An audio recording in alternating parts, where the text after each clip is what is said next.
Amen. Praise the Lord mga kapatid. Panibagong linggo na naman tayo sa ating morning revival preview. At week 4 na tayo. Week 4 na. At ang title ng ating morning revival para sa buong linggong ito ay Blessed are the merciful, for they shall be shown mercy and receive mercy. So, anong topic this week? Mercy, kaawaan. So, nawa ma-impress tayo dito sa paksang ito tungkol sa kaawaan. Pupunta na ako sa day 1. Ephesians 2:4. But God, being rich in mercy, because of His great love with which He loved us. Dalawang bagay yung binanggit dito. Mercy at love. Yun. Sinasabi sa atin na ang ating Diyos ay mayaman sa kaawaan dahil sa kanyang pag-ibig sa atin, dahil sa kanyang dakilang pag-ibig. Hindi lang binabanggit ang kaawaan, kundi mayaman sa kanyang kaawaan. Na ang ibig sabihin nito, yung kaawaan ng Diyos, hindi mo kayang isaid, isagad. Kasi yung kaawaan ng tao, merong hangganan yan. Minsan maaawa sa'yo, at may panahon na magsasawa na siya, kakaawa. Sasabihin niya sa'yo, sobra ka na. Pero ang kaawaan ng Diyos, mga kapatid, ay walang hanggan. Yun ang maganda. Walang hanggan. Hindi natin kayang isagad na, o hindi tayo dapat matakot na baka dumating yung isang araw, hindi na siya maawa sa atin. Sapagat kailangan natin ang kaawaan ng Diyos. Ganon din ang kanyang pag-ibig. Hindi basta binanggit dahil sa kanyang pag-ibig, kundi dahil sa kanyang dakilang pag-ibig. At ang dakilang pag-ibig naman ng Diyos ay isang uri ng pag-ibig na hindi natatapos, walang hanggan, hindi nagsasawa, at hindi nagbabago. Kaya walang katulad ang ating Diyos. At sa kabuuan sinasabi niya, siya ay mayaman sa kaawaan dahil sa kanyang dakilang pag-ibig sa atin, na kung saan tayo ay kanyang minahal. At sa Matthew 9:13, I desire mercy and not sacrifice, for I did not come to call the righteous but sinners. So yung mga righteous, kasi righteous na sila para bang hindi na nila kailangan ng kaawaan. Pero yung mga sinners, nako, kailangan mo ng kaawaan ng Diyos. So ano ka ba? Righteous o sinners? Pag sinabi mo, brother, ako'y matuwid na tao. May mga ganyan tao na pinagmamalaki yung kanilang pagiging matuwid. Na ang feeling nila ay ayos sila sa lahat ng bagay. Minsan kasi, lumalabas kami, nagpipreach kami ng gospel. May mga nasumpungan kami mga taong self-righteous. Naku, ako pa. Mukhang nagkamali kayo ng pinuntahan. Dapat ang puntahan nyo yung kapitbahay ko. Yan, masamang tao yan. Yan ay maraming bisyo, magulong tao.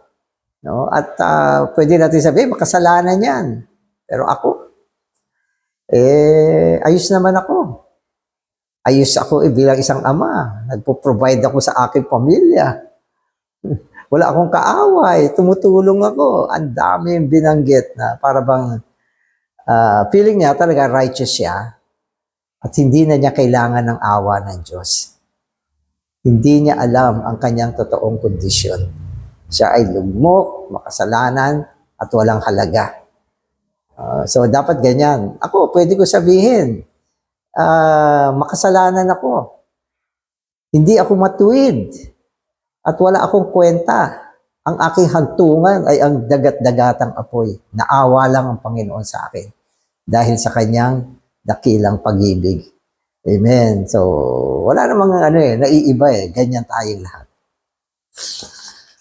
Amen. Magbabasa na ako. Mercy is the most far-reaching of God's attributes. Mercy goes further than grace. God's love does not reach as far as His grace, and His grace does not reach as far as His mercy. Amen. So, tatlo ang binanggit dito. Tatlo. Mercy, okay, grace, at love. Tatlong mga katangian ng Diyos na kailangan natin. Kailangan natin yan. Dahil sa kanyang pag-ibig sa atin, tayo ay kanyang niligtas. At sa ating abang kondisyon, siya ay naawa sa atin.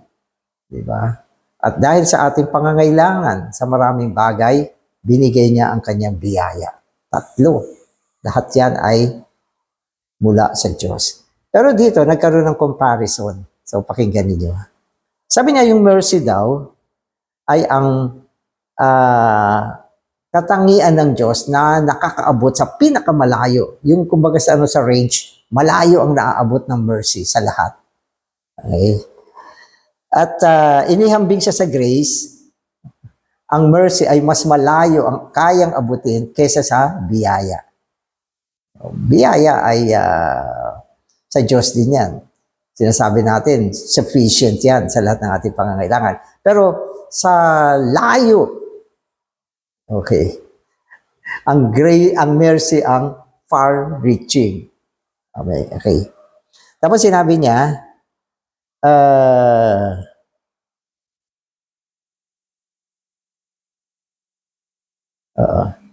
ang biyaya ay hindi siya lumalampas sa awa ng Panginoon. So, yun yung una. Okay. Amen. So, yung love, hindi niya binanggit. If I come to you as a dear friend, and you give me a gift, that is grace. Dahil magkaibigan tayo, close tayo, niregaluhan mo ko, yan ay biyaya. Parang biyaya yan. Ito ay comparison lang naman. So, ang gift, kadalasan, binibigay sa mga kaibigan, mga ka-close na tao, mga minamahal mo. So, yun yung sitwasyon ng biyaya. However, if I am poor, unclean beggar, unable to do anything for myself, and you give me a gift, that is mercy. So, magkaiba, di ba? Yung isa, magkaibigan tayo, binigyan mo ko ng gift.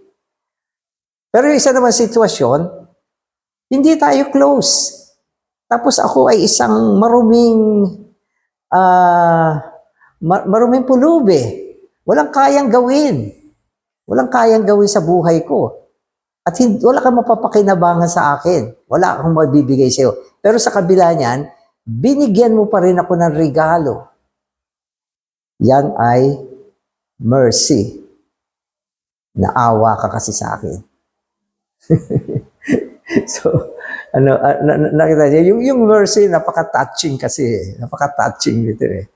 Pag tayo ay nagbibigay sa ating mga kaibigan, yan ay simbolo ng ating awa, ay ng ating pagiging close sa kanila. Pero nasubukan nyo na ba? Minsan sa daan, nakakita ko ng talaga na antig yung puso ko. Yung mga nanghihingi, hindi naman lahat binibigyan ko. Pero may isang pagkakataon na antig yung puso ko. Nagbigay ako.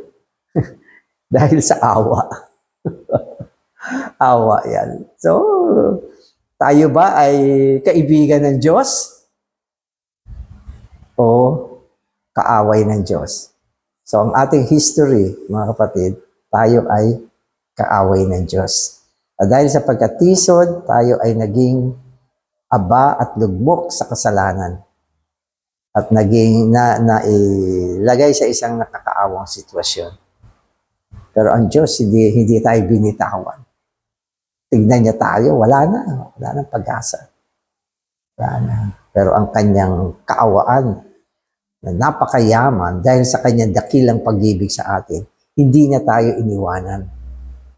So, hindi ka ba maantig niyan? Di ba? Dahil sa kanyang kaawaan. Amen. Kaya, sinasabi sa atin, yung biyaya, hindi siya lalampas sa awa.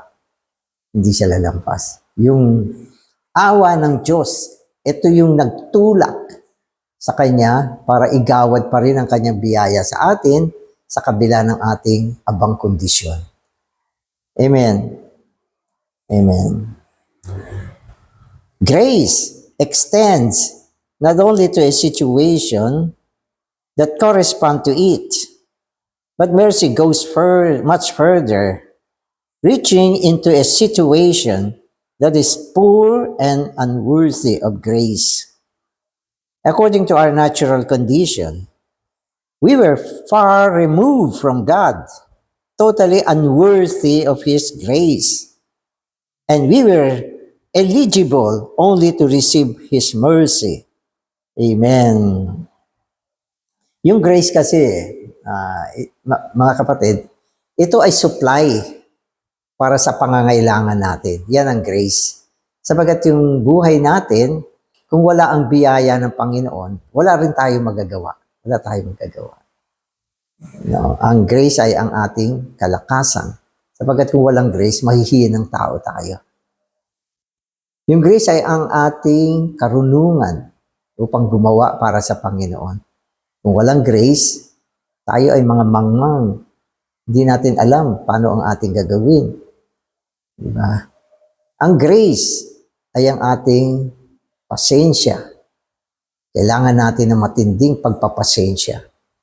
Isipin ninyo, mga taong nasa paligid natin, bagamat mga kapatid sila, pero madalas inuubos yung pasensya natin. Pero hindi siya nauubos. Hindi nila kayang isagad yung pasensya natin. May mga time na minsan gusto mo na silang i-give up. Ayoko nang makipag-coordinate sa mga taong ito. Diba? Pero yung pasensya natin, ang lakas. Pagbalik nila, sige, mag-serve pa rin tayo. Sige, magkasama pa rin tayo. Pero pag habang naglilingkod ka, makita mo yung mga kondisyon nila. Napaka-poor. May usapan, ganyang oras, paghihintayin ka. Isasagad yung pasensya mo. Pero hindi naman nasasagad. Kasi grace yan eh. Grace yan eh. Ang grace, mga kapatid, ay ang puwersa na binigay sa atin ng Panginoon para lampasan natin lahat ng mga mahihirap na sitwasyon sa buhay natin. Yan ang grace. At madalas, itong grace, binibigay yan ng Panginoon. Kasi kailangan natin yan eh. Kailangan natin yan. Subalit, kung ang kondisyon natin ay napaka-poor, napaka-aba, katulad ng ating mga karakter, para bang nakakatamad na bigyan ka na ng grace dahil sa kondisyon mo. Pero sa kabila niyan, ibibigay pa rin ito ng Panginoon. Alam niyo kung ano yan? Dahil sa awa. Awa yan. Kasi kung walang awa, binibigay niya sa atin yung kanyang biyaya at hindi mo nakikita yung iyong abang kondisyon, iisipin mo magaling ka. Di ba? Isipin mo magaling ka. Naku, yung Diyos. Gustong-gusto niya ako, paborito niya ako. Pero kung nakita mo yung sitwasyon mo, kung gaano ka kaaba, gaano ka dukha ang iyong sitwasyon. Pero sa kabila niyan, tinutustusan ka pa rin ng Diyos ng biyaya. So maisip mo, ang Diyos ay puno ng awa. Puno siya ng awa sa akin. Katulad ng ating paghahayag ng ating mga kasalanan, hindi naman natatapos yan eh. Pagkatapos mong ihayag yung kasalanan mo, hindi ka na ba uli magkakasala? Magkakasala ka uli. Kaya maiisip mo, Panginoon, wala kang sawa na igawad ang iyong kapatawaran, ang iyong paglilinis, di ba? Ang iyong suporta sa kabila ng aking kondisyon. Di ba? Ano ito? Awa. Awa yan ng Panginoon. Kaya sinasabi natin, yung awa niya, ang layo ng nararating. Lampas siya sa biyaya, lampas din siya sa pag-ibig. Amen. Amen. God's mercy does not depend on man's condition, man's good condition. Rather, God's mercy is shown in man's pitiful condition it reaches beyond His grace. Oo. So, yung mercy, okay, ay nagdadala ng biyaya. Nagdadala siya ng biyaya. Yung biyaya ay depende sa kondisyon mo. Kaya binibigay yan. Kasi may situation tayo na kailangan natin yung grace. Katulad ng sinabi ko, halimbawa naglilingkod ka, kailangan mo ng grace. Di ba? Ikaw ay isang padre de pamilya. Mahirap din mag-manage ng mga kasama sa bahay, mga anak mo, matitigas ang ulo. Kailangan mo ng grace para pamahalaan sila. At ito ay dahil sa ating kondisyon. Pero ang mercy ay binibigay sa atin dahil sa ating nakakaawang kondisyon. Ang kondisyon natin ay nakakaawa, kaya ang awa ng Panginoon ay dumadating sa atin. At ito ay malayo, hindi nauubos. Ibig sabihin, wag ka matakot. Baka minsan lahat ng bagay, iniisip mo, pwedeng dumating sa end. Hindi mag-e-end ang mercy ng Diyos. Hindi mag-e-end ang mercy ng Diyos. Kung minsan, nadidisiplina tayo, hindi dahil hindi na naawa ang Diyos sa atin. Hindi. Maging ang kanyang disiplina ay awa yan. Naawa na siya sa iyo. Ayaw niyang manatili ka sa ganyang kondisyon. Kaya dinidisiplina tayo. Kaya ang yung awa niya ay naihahayag sa marami mga bagay sa buhay natin. Sa mga kapatid, purihin natin siya. Ang Diyos ay isang Diyos na maawain. Mayaman sa awa. So yun yung ginamit sa atin. It is God's mercy that has reached us. None of us was in a condition that corresponded to His grace. Amen.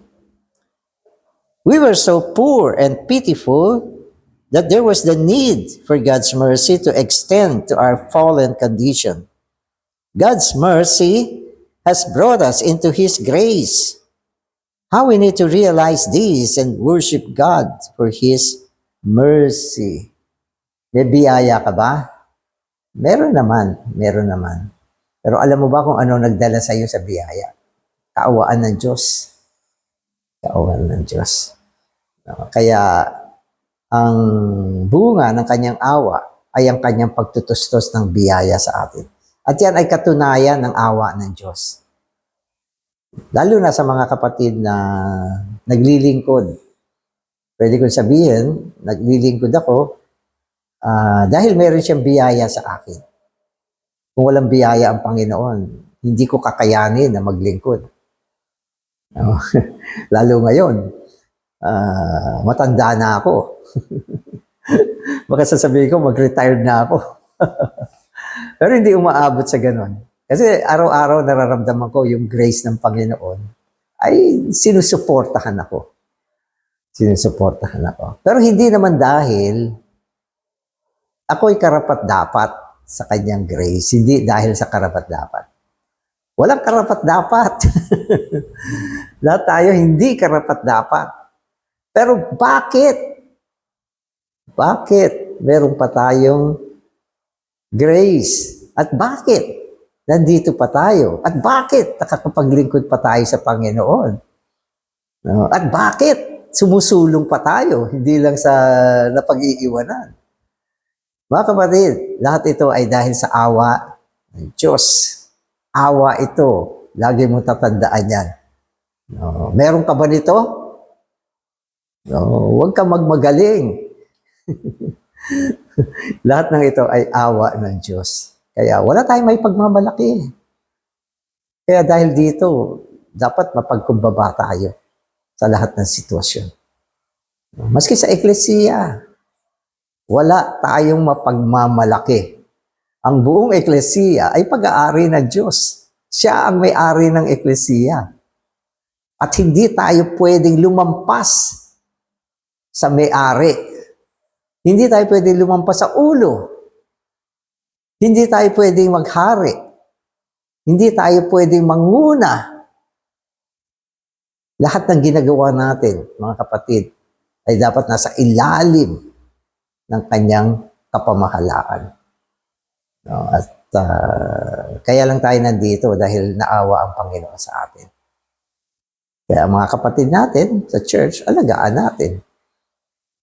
Huwag tayong mapanginoon sa kanila. Mag-ingat tayo. Baka dumating ang isang araw, ikaw ay namamanginoon. Ano yan?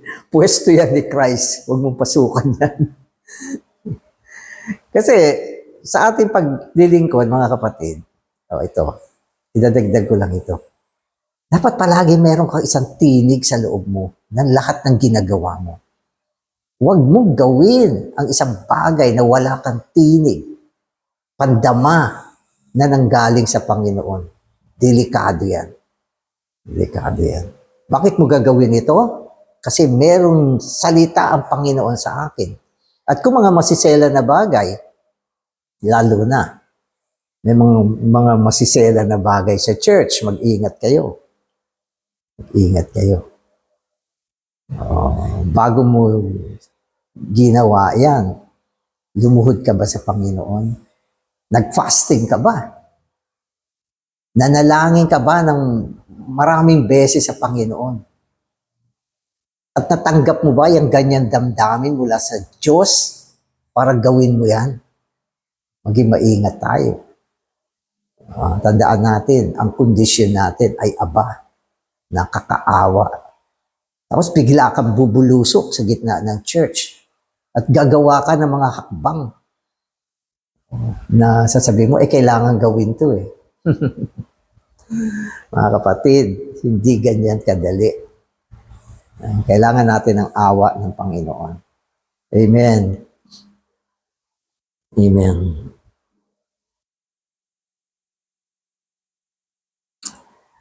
Amen. Okay, so even now, after being saved and having shared in the riches of God's life, we still, in some ways, are in a condition that needs God's mercy to reach us. This is the reason Hebrews 4:16 says that first we need to obtain mercy, and then grace, and then we can find grace for timely help. What is first? Grace? No. Mercy muna. Mercy muna. Kaya nga minsan, sa panahon ng ating pagdulog sa Panginoon, lumapit ka sa Panginoon sa isang humble na attitude, na espiritu.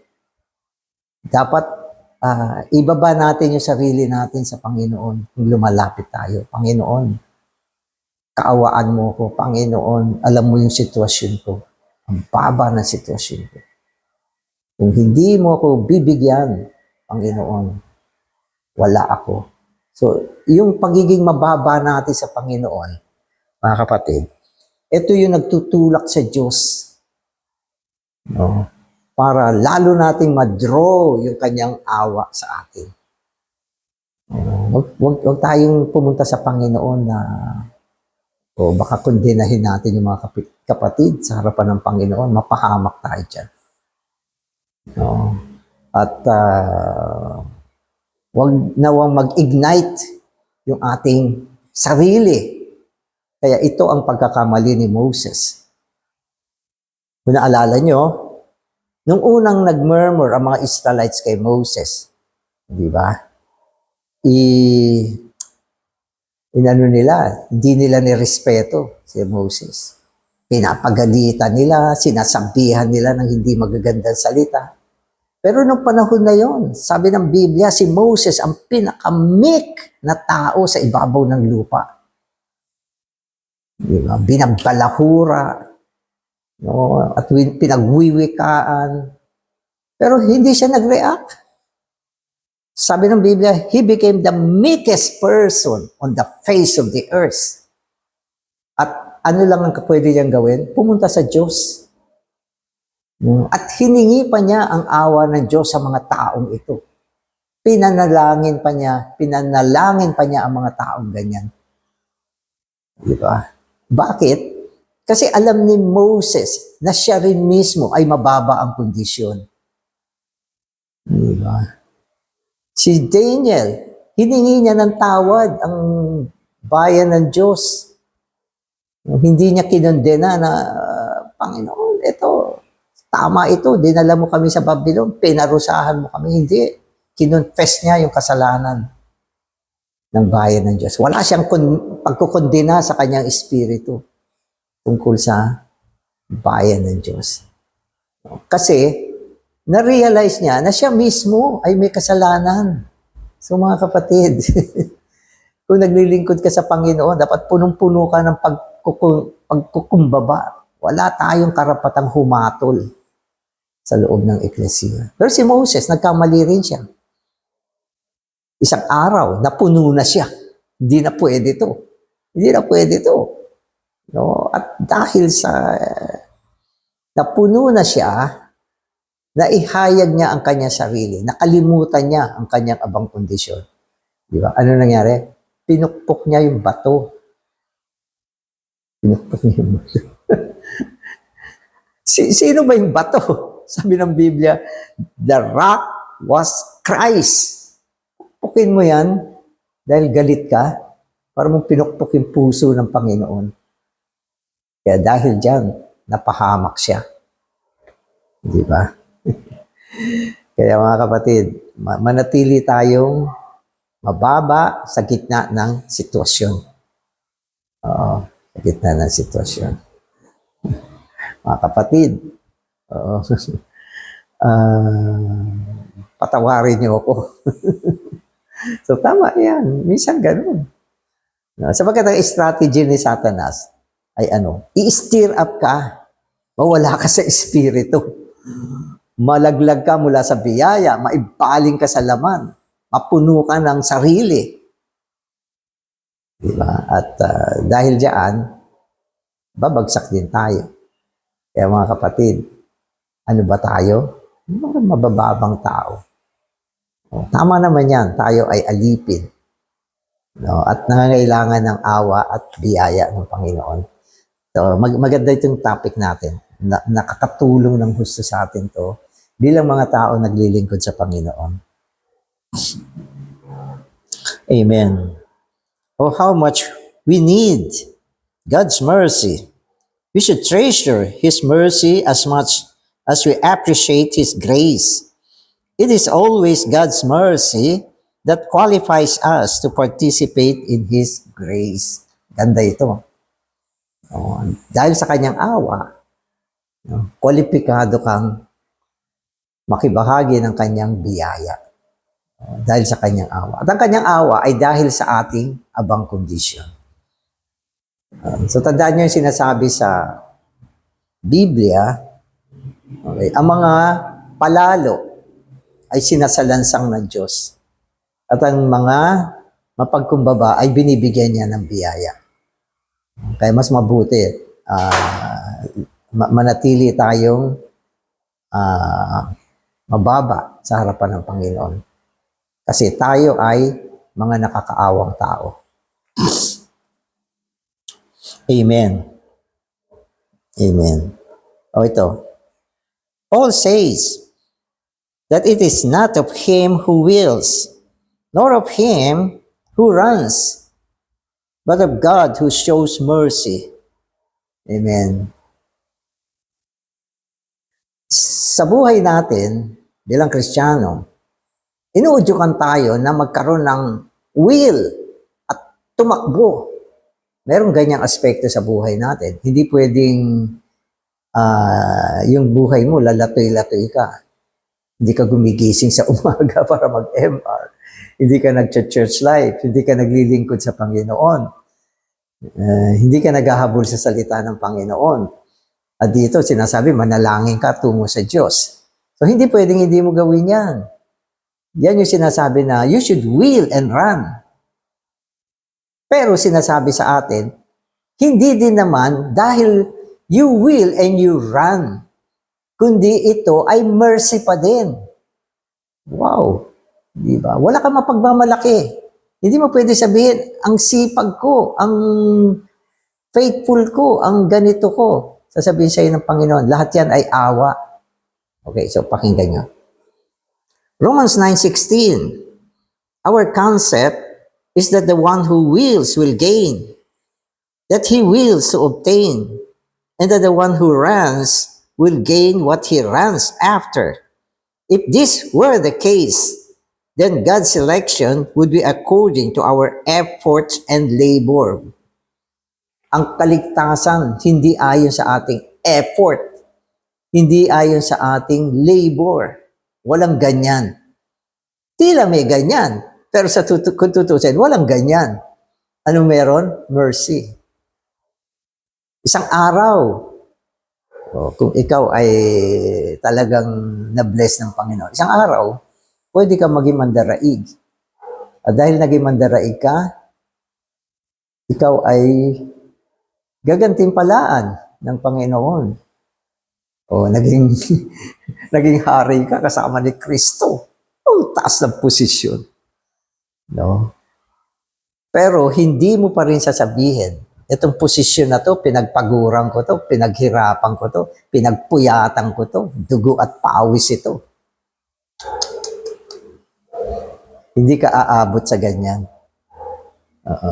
Ang marirealize mo, kaya mo nakuha yan dahil sa awa ng Panginoon. Period.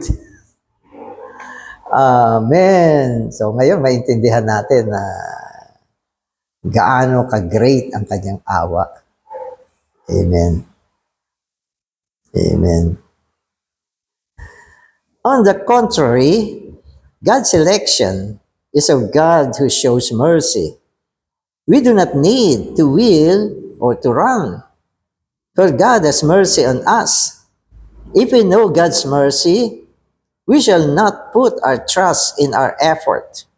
Neither shall we be disappointed by our failures. The hope of our wretched condition is in God's mercy. So yung wretched condition, mga kapatid, fix na kasi to. Fix na to. Walang pinanganak na hindi nasa estado ng wretched condition. Walang ganon. Pinanganak tayo, no, sa isang condition that we are wretched. Aba. No? So, sa English kasi ginamit niya wretched. Si Paul sinabi niya, wretched man that I am. Ako ay isang abang tao. Yan tayo. Yan tayo nung tayo ay pinanganak. Kaya dahil dito, hindi mo maipagmamalaki na nakapagtamo ka sa Panginoon dahil ikaw ay tumatakbo. At ikaw ay mayroong mga will tungkol dyan. Hindi mo pwedeng gamitin yan. Ano ka ba? Wretched. Ang wretched, ibig sabihin, wala. Disqualified yan kung tutuusin May mga tao sa mundo na maaaring magaling sila. Magaling sila. Pero, by position, they are disqualified. Halimbawa, pwede maging mas magaling ka pa kaysa doon sa nag-aral. Sasabihin mo, nag-aral nga kayo. May ganun Nag-aral nga kayo, professional kayo, pero sa skill, talo kayo sa akin. Pero by position, talo ka sa kanila. Kasi sila ay may mga lisensya, may diploma, may natapos, at kinikilalang qualified. Ikaw, ano meron? Skill. No? At yan ay hindi papantay sa kanila. So parang ganyan. Maring ang ating kakayahan ay nagkaiba-iba. Nagkaiba-iba. Pero pare-pareho tayo wretched. At dahil pare-pareho tayo wretched, aba, anong kailangan natin? Mercy. Kung walang mercy, laglag tayo lahat. So yan yung yan yung ibig sabihin. So hindi ko alam kung kaya nyo intindihin ito. Yun ako. So kasi tayong tao, minsan nalilin lang tayo ng ating sarili. Oo, nalilin lang tayo. Minsan pag tinignan mo yung sarili mo sa gitna ng mga tao, parang believe ka na mga nasa paligid ko, wala ito. Wretched tayo mga kapatid. At kailangan natin ng awa ng Panginoon. Amen. Kaya minsan yung mga taong mga mas maliliit, no, sila yung mga blessed eh. Oo, mas blessed sila. Amen. Romans 11:32 says, "For God has shut up all in disobedience, that he might show mercy to all. Man's disobedience affords God's mercy and opportunity, and God's mercy brings man salvation. How marvelous is God's mercy." Amen. So yung Diyos, okay, minsan ginawa niya tayong mga disobedience. Hindi naman tayo ginawang disobedient, pinanatili tayo dyan. Disobedience na talaga tayo eh. At yung mga taong minsan ay gusto magbagong buhay, hindi nila magawa. Hindi nila magawa. Okay. Upang manatili sila sa sitwasyon na kailangan nila ng habag ng Panginoon. Kaya palagi natin sinasabi, okay, ang habag ng Panginoon ay para doon sa mga kawawang tao, nakakaawang tao. Ang hindi mga nakakaawa, hindi naman nila kailangan ng habag ng Panginoon. Kaya yung nandito ang Panginoong Jesus eh. Di ba? Sabi niya, yung mga healthy, hindi nyo kailangan ng manggagamot. O, di ba? Tama naman. Kailan ka ba pumupunta sa doktor? Di ba? Yan ay sa panahon na meron kang problema. Kaya, meron ba tayong problema? Laging meron. Kung minsan, natatakpan lang yan. Amen. Amen. God's mercy and His grace are both the expression of His love. When we are in a pitiful condition, His mercy reaches us and brings us into a state where He is able to favor us with His grace. Amen. Amen. So, hindi kasi lahat ng panahon ay mukha tayong nakakaawa. Pero lagi tayong nakakaawa. Kasi sa kondisyon, nakakaawa tayo. Kaya lang yung buhay kasi natin at yung ating mood, yung ating sitwasyon, nagbabago-bago yan. Nagbabago-bago. Merong panahon na nakataas ka. Lahat ng favor nasa iyo. Sa trabaho, sa pamilya, sa church life, sa mga services. Parang ikaw yung angat na angat. So, parang feeling mo, hindi mo kailangan ng awa. No? Kaya anong gagawin ng Diyos? Ibababa ka niya. Ibababa ka niya. Dadaling ka niya sa isang sitwasyon na kailangan mo ng awa ng Panginoon upang dalhin sa iyo ang biyaya ng Panginoon. I think meron din ganyang situation si Paul eh.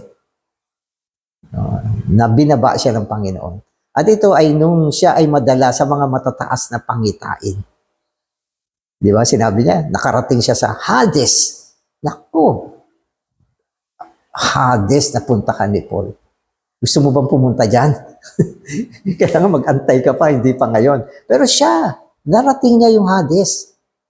At nakita niya ang maraming bagay doon na hindi na niya kayang banggitin. At nakarating din siya sa ikatlong langit. Pero ikatlong langit, narating niya. At nakita niya ang mga bagay dyan. At syempre, sa ibabaw ng lupa, alam na niya kung anong kondisyon dito.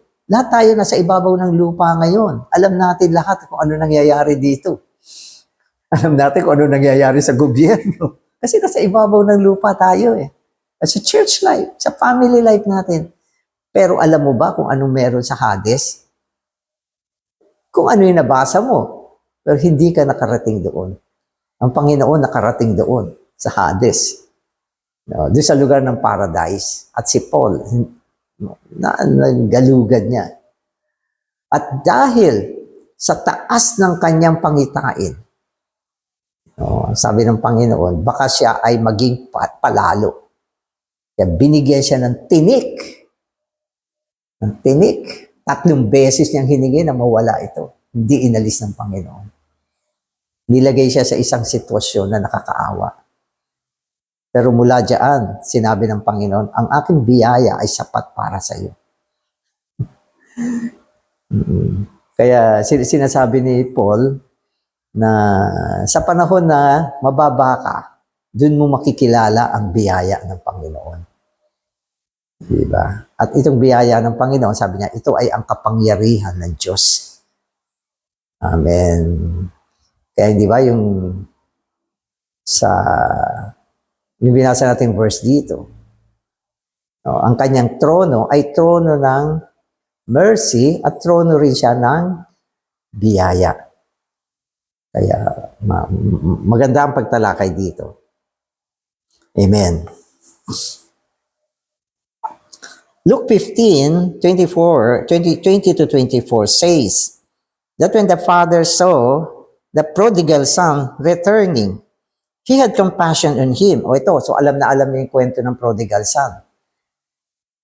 Hindi ba? Nung marami pa siyang pera, ayun, naglulustay, nagliliwaliw. Wala siyang inisip. Pero nung dumating ang panahon na siya ay ubus na, sagad na ang kanyang hirap, nasa kaawa-awang sitwasyon na siya, gulanit niya ang kanyang damit, hindi na maganda ang kanyang itsura, naisipan niyang bumalik sa Diyos. Ano makita siya ng ama? Sabi rito, ano ang una? Hindi naman nandiri yung Diyos sa kanya o yung ama niya. Hindi naman nagalit, kundi sabi rito, nahabag yung ama sa kanya. Wow! Diba? Very touching. Very touching. Diba? Nahabag yung ama sa kanya. Amen. Okay, so this is the deeper mercy, an expression of the Father's affectionate love. Then the Father clothed his son with the best robe and fed him with a fatted calf. This is grace, which also manifests the Father's love. God's mercy reaches further than His grace, bridging the gap between us and God's grace. Amen. Hindi naman natin, mga kapatid, gustong kawawain ang sarili natin. Pero wala tayong magagawa. Ganyan talaga tayo. At dahil sa ating nakakaawang sitwasyon, natanggap natin ang awa ng Panginoon. At itong awa, dinala tayo sa biyaya. It bridges us to grace. So, yan yung istorya ng prodigal son. Di ba? Ang awa ng ama, nagdala ng robe. Tinakpan yung kanyang karumihan. Pinakain siya ng fatted calf. Sinagot ang kanyang kagutuman. Diba? Binigyan pa siya ng singsing at kinumpleto ang kanyang kasuutan. Lahat ng yan ay biyaya ng Panginoon. Karapat dapat ka ba? Hindi. Hindi po. Wala pong karapat dapat. Pero bakit ganyan ang pagpapahalaga ng Diyos sa atin? Dahil sa kanyang pag-ibig na hindi nagbabago, binigay niya itong biyaya sa atin dahil sa kanyang awa. Mayamang awa. So, yan yung kwento natin. Kwento ng buhay natin. Amen. Amen. So, often, because of our pitiful condition, we need to receive mercy before we can find grace. We come to the throne of grace like beggars in somewhat the same condition as was the prodigal son when he came to his father. A beggar like the prodigal needs mercy. Amen. So pag binasa mo yung kwento ng alibughang anak, sana makita mo yung sarili mo. Makita natin ang ating kondisyon at makita natin ang awa ng Panginoon. Makita rin natin ang tustos ng kanyang biyaya. Upang sa ganon, maging malinaw tayo kung ano ang kaligtasan ng Diyos. Ang kaligtasan ng Diyos, hindi natin sinagawa yan sa sarili natin. Wala tayong effort. Wala. Ginawa lahat yan ng Panginoon. inayos niya lahat. No? At tayo naman, kung tutusin, kung hindi tayo aba, hindi rin natin matatanggap ito. Talagang hinanda ng Diyos ang lahat ng bagay para sa mga abang tao na katulad natin. Kaya tanggapin natin at magpakababa tayo dahil sa mga pinakita sa atin ng Panginoon. When we come to the throne of grace, we may have the sense that we are pitiful and say, Father, I am not worthy of anything.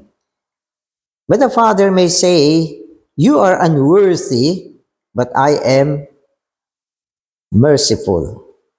My mercy reaches you and qualifies you to receive my favor. My mercy brings me to you that I may clothe you with the best robe. What is the best robe? Christ. Diba? Ang isa sa pinaka malaking handog na binigay ng Diyos sa atin ay si Kristo. Binigay niya si Kristo sa atin at dahil ito sa kanyang matinding awa sa atin. Kaya nawa, maski pag dumudulog tayo sa hapag ng Panginoon, makita natin ang matinding awa ng Diyos sa atin. Kaya meron tayong mga hymn, di ba? Morning by morning, new mercy I see. Amen. Salamat, Panginoon, sa iyong walang hanggang awa na binigay mo sa amin dahil sa aming abang kondisyon. Panginoon, salamat din sa iyong pag-ibig. Salamat din sa iyong biyaya na dahil sa iyong awa, palagi mong tinutusto sa amin upang kami ay maging mga tao na makapaglingkod din sa iyo. Panginoon, salamat pinaintindi mo sa amin ang kwento ng aming kaligtasan na kami ay naihambing din sa mga alibughang anak na muling bumalik sa iyo at ang aming pagbalik sa iyo ay isang kaawaan mo rin. Wala kaming bagay na pwedeng ipagmalaki. Kaya Panginoon, binababa namin ang aming mga sarili sa iyo. Araw-araw, umaga kada umaga, gusto namin makita ang isang bagong awa sa aming buhay. Amen. Amen.